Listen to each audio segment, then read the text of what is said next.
देखु आज आमर अर्ली मॉर्निंग गोटे खबर आसला कि फुलबाणी किसी गंजेई ट्रांसपोर्ट होची कहीकि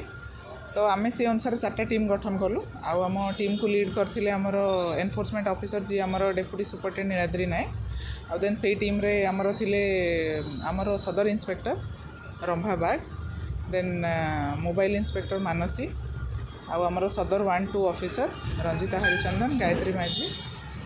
एमाने सब गोटे 4टा टीम करके बाहरी थिले एटा सर्च करने आउ से माने गाड़ी गुड़ा डिटेन करी सर्च कला बेलू आमर सेटा होची जरपड़ा आउ दुर्गापुर से एरिया रे 2टा गाड़ी आमर डिटेन होता जो थ्रू इन टोटाल आम 150 किलो गंजेई सीज करथिलु जार मूल्य हम अराउंड 15 लाख रुपीस आउ से 4 जन लोक आम धरथिलु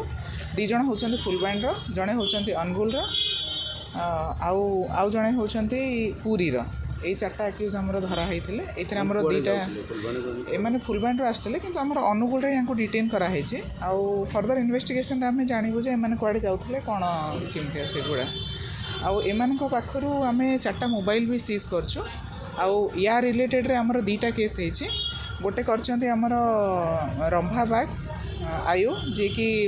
केस नंबर होछि 83/2025-26 से आउ गोटे होचंती आमर रंजिता हरिचंदन आउ सी करछंती 184/25-26 केस नंबर आउ एथरे आमर 2टा 4 व्हीलर सीज हेछि गोटे होछि वर्ना आउ गोटे होछि स्कॉर्पियो एन गाड़ी सेटा तो बर्तमान धरा होती सेटा इन्वेस्टिगेशन रे जाना पड़िबो माने कोठी जाउथिले तार जाना नहीं एबे बर्तमान जे हमें जानि पारने ड्रीम्स राइडर सब समय रे आपनक सेवा रे धन्यवाद।